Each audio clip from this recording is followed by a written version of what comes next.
درود و سلام نبی صلی اللہ علیہ وسلم پر، آپ کی آل پر اور ان لوگوں پر جنہوں نے آپ کی راہ اختیار کی۔ اما بعد، بسم اللہ الرحمن الرحیم۔ نکار خلق کے ساتھ امتیاز آسی حاضر خدمت ہے۔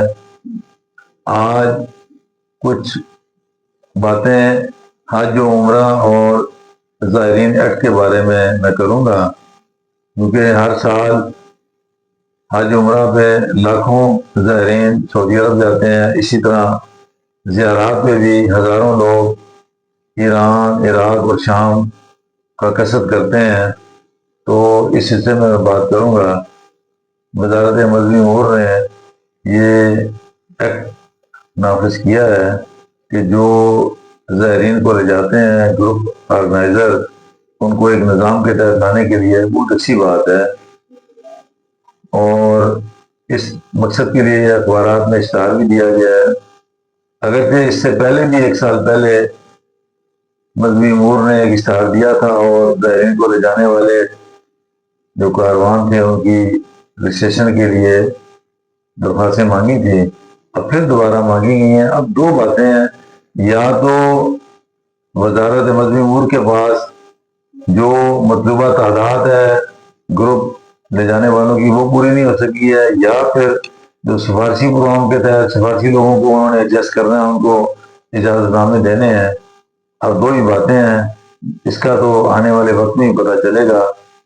اگر میں ماضی میں جاؤں تو 2005 سے یہ عازمین حج کو پرائیویٹ گروپ میں لے جانے کا سلسلہ شروع ہوا تھا، اور مجھے یاد ہے کہ وزارت مذہبی امور نے 50 عازمین کے گروپ کے لائسنس اجازت نامے جاری کیے اور لاتعداد اجازت نامے دیے، جس کے نتیجے میں 900 کے قریب جو ان کے پاس پرائیویٹ حج گروپ آرگنائزر جو کام کر رہے ہیں، اور 1000 سے زیادہ انتظاری فہرست میں۔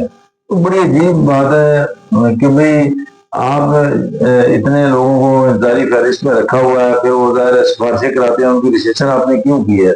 وہ پھر ظاہر پریشر ڈالتے ہیں کہ ہمیں کوٹا دیں، اور یہی پھر ہوا بالآخر کے جو ٹور آپریٹر تھے وہ سپریم کورٹ میں چلے گئے، پھر سپریم کورٹ نے کوٹا کی تقسیم کی، پھر اس کے تحت جانے لگے۔ اب سعودی حکومت نے چونکہ چھوٹے چھوٹے گروپ تھے، انہوں نے کلسٹر بنانے کا کہا، تو یہ جو اس سال جو گئے تھے پچھلے سال سے نافذ ہے کہ بہت سارے گروپوں کو مرج کر کے کلسٹر بن جاتا ہے، تو وہ جاتے ہیں۔ تو اب یہاں تک تو بات ٹھیک ہے۔ اب وزارت مذہبی امور جو ہے وہ عمرے والوں کو بھی رجسٹر کرنا چاہتی ہے جو عمرہ گروپ لے جاتے ہیں، لیکن سوال تو یہ ہے کہ 2024 میں انہوں نے عمرہ ایکٹ جو ہے وہ منظور کرایا تھا، اس پر ابھی تک عمل درآمد اس لیے بھی نہیں ہو سکا ہے کہ جو ٹور آپریٹر ہیں وہ تو آلریڈی وزارت جو منسٹری آف ٹورزم ہے ان کے پاس وہ رجسٹر ہوتے ہیں، اور سعودی عرب میں جو عمرہ کمپنیاں ان کے ساتھ ان کے ایگریمنٹ ہوتے ہیں، معاہدے ہوتے ہیں، وہ ٹرانسپورٹ فراہم کریں گی، ان کو رہائش دیں گی اور ویزا بھی دیں گی، تو وہ اس کے تحت وہ آلریڈی کام چل رہے ہیں۔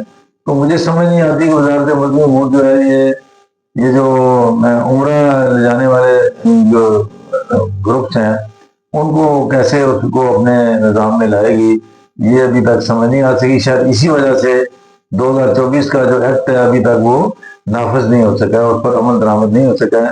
تو وزارت نے خاموشی اختیار کی ہوئی ہے، اور وزارت جو ہے وہ زائرین کے جو گروپ لے جاتے ہیں ان کی طرف آ گئی ہے، اور زائرین تو ظاہر ہے ان کے کاروان جانے شروع ہو گئے ہیں، جیسا کہ وہ محرم کے بعد 40 پہ پوری دنیا سے لاکھوں جو زائرین ہیں وہ کربلا میں جمع ہوتے ہیں۔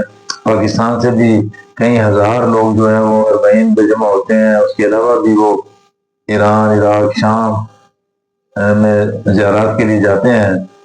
تو مجھے نہیں لگتا کہ اس سال اس پہ بھی عمل درآمد ہوگا۔ باقی میں یہ جو کہنے کا مقصد یہ ہے کہ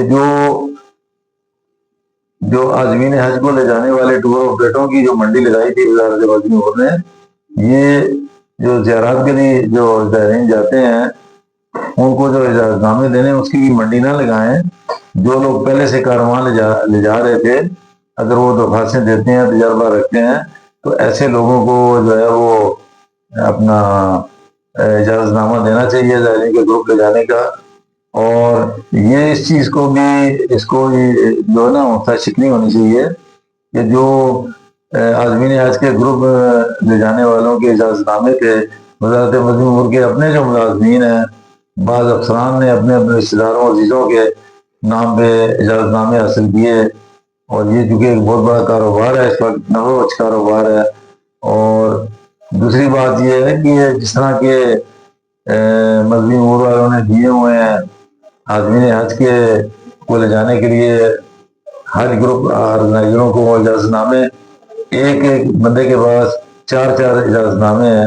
تو اس حصے کی اس بات کی بھی متشک نہیں ہونی چاہیے. ایک بندے کو ایک ہی گروپ لے جانے کی اجازت ہونی چاہیے، نہ کہ اس کے گھر کے 4 افراد ہیں تو چاروں کو اجازت نامے دے دیں. تو وزارت مدنی امور کو ان تمام باتوں کو دیکھنا چاہیے، اور یہ جو اس میں جو باقاعدگیاں ہوتی ہیں ان کے خاتمے کے لیے اقدامات کرنے چاہیے. میں اپنی بات ختم کرنے سے پہلے ایک چھوٹی سی بات کروں گا. وزارت نے یہ اس کو جو حاجیوں کا فنڈ ہے اس کو آپریشن فنڈ میں منتقل کرنے کا فیصلہ کیا ہے اس ایکٹ کے تحت. تو مجھے افسوس ہوتا ہے کہ ایک سیکرٹری صاحب نے ملتان میں ایک عرس کے لیے ایک NGO کو محترمہ بین بھٹو سے منظوری کروا کر 5 لاکھ روپے حاجیوں کے فنڈ سے دیے.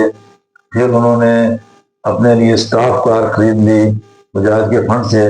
تو یہ باقاعدگی میں آتی ہے، اچھی بات نہیں. بجاج کے جو فنڈ ہیں وہ عازمین حج اپنے فنڈ جمع کراتے ہیں، وہ انہیں کی گھر بھی خرچ ہونا چاہیے، نہ کہ وزارت مدنی امور کا سیکرٹری جو اپنے لیے اسٹاف کار خرید لے یا کسی NGO کو کسی سوئی بزرگ ہے اس کے لیے پیسے دینے چاہیے. لہذا ان باتوں سے اسناد میں ہی بہتری ہے. بہت بہت شکریہ.